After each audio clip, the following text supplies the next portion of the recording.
Kita akan menuju kedalaman kegelapan dan mengungkap misteri yang tersembunyi di balik tirai dunia nyata bersama Kereta Malam.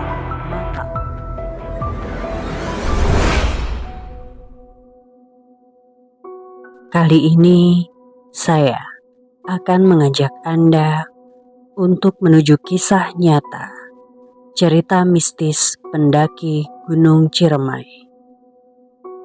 Kisah ini bersumber dari Anissa Viani Sisma.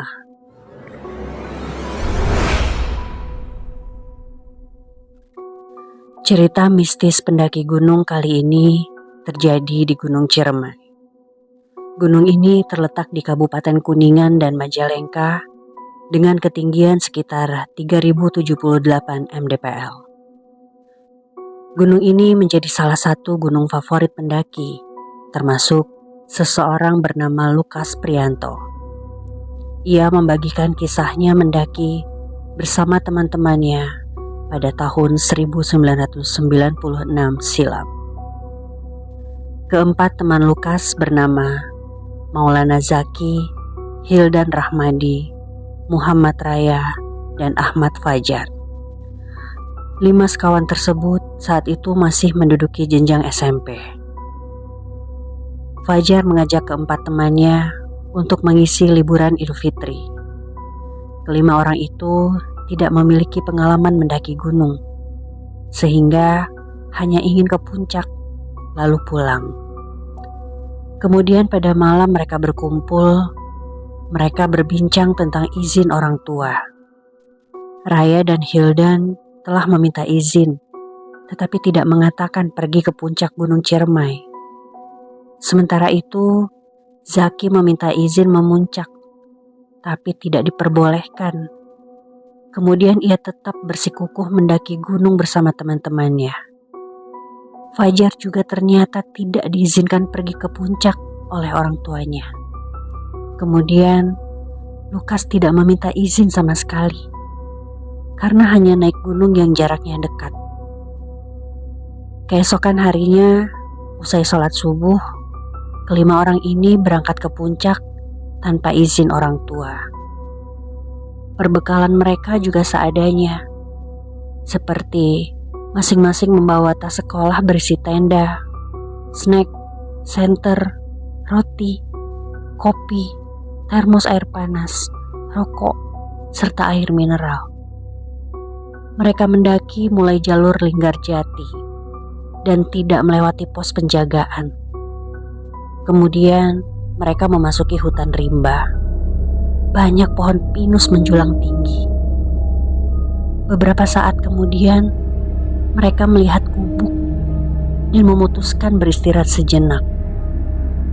Ketika Lukas membakar rokok, ia melihat lelaki tua berpakaian seperti petani dan mengenakan caping.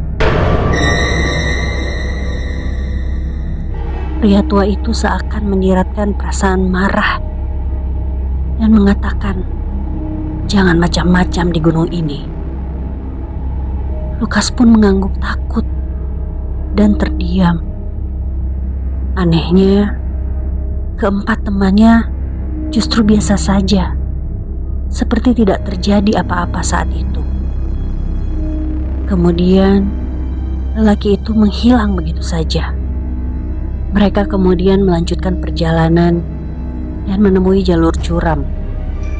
Bebatuan banyak dan tanah yang licin membuat mereka kesulitan. Perjalanan melelahkan itu pun membuat Lukas meminta istirahat sejenak. Namun Fajar mengatakan puncak Ciremai sudah cukup dekat dari tempat peristirahatan mereka. Perjalanan pun dilanjutkan dan hari semakin gelap. Kabut turun menyelimuti hutan. Jarak pandang mereka pun sebatas 5 meter saja. Dan Lukas merasa ada sesuatu di balik pohon yang besar. Tiba-tiba ada sosok di balik kabut yang berjalan sebelumnya.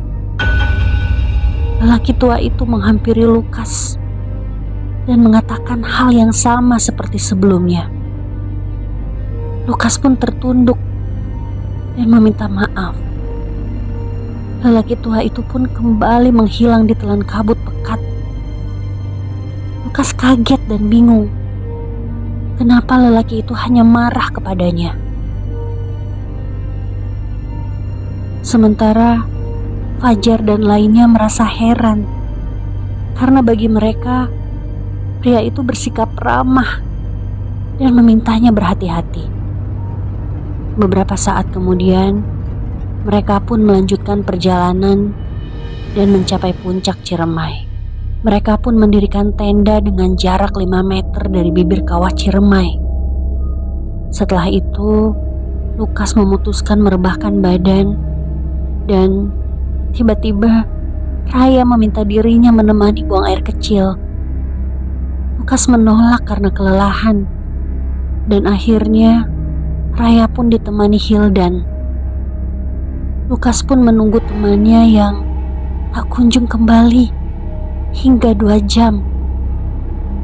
Suasana pekat, gelap, dan angin kencang membuatnya ketakutan dan khawatir atas temannya. Lukas pun menghampiri Fajar dan Zaki, tapi Hildan dan Raya tidak ada. Kemudian Lukas membangunkan Fajar dan Zaki. Mereka bertiga pun mencari Hildan dan Raya, tapi tidak ketemu. Kemudian mereka memutuskan mencari lagi ketika hari sudah mulai terang. Zaki dan Fajar tidur kembali. Lukas yang masih terjaga pun mendengar suara azan. Lukas pun bingung. Ia dapat mendengar suara azan di atas gunung. Lukas pun menangis dan mencari temannya sekali lagi. Lukas tetap tidak menemukan Hildan dan Raya. Bahkan jejak hewan juga tidak ada. Akhirnya, pada pagi hari, mereka memutuskan untuk lapor ke pos jaga terkait peristiwa itu. Tim SAR dan warga pun membentuk 2 tim pencarian. Setelah proses pencarian yang rumit, di hari ke-7, tim SAR pun menemukan pendaki yang tersangkut di bebatuan di bibir kawah Ciremai. 2 pendaki itu adalah Hildan dan Raya yang sudah meninggal dunia. Mereka pun dibawa untuk diotopsi dan teman-temannya diperbolehkan melihat untuk memastikan apakah betul itu Hildan dan Raya. Hasil otopsi mengungkapkan bahwa Raya tergelincir, kemudian Hildan berusaha membantu. Namun keduanya terperosok ke kawah. Raya meninggal karena terbentur dan menghirup gas dari kawah. Hildan sempat bertahan 1 hari, tetapi karena tangan yang patah dan menghirup gas kawah, Hildan pun meninggal di hari kedua. Ikuti terus perjalanan kereta malam, karena mungkin saja akan membawamu pada kisah yang sama.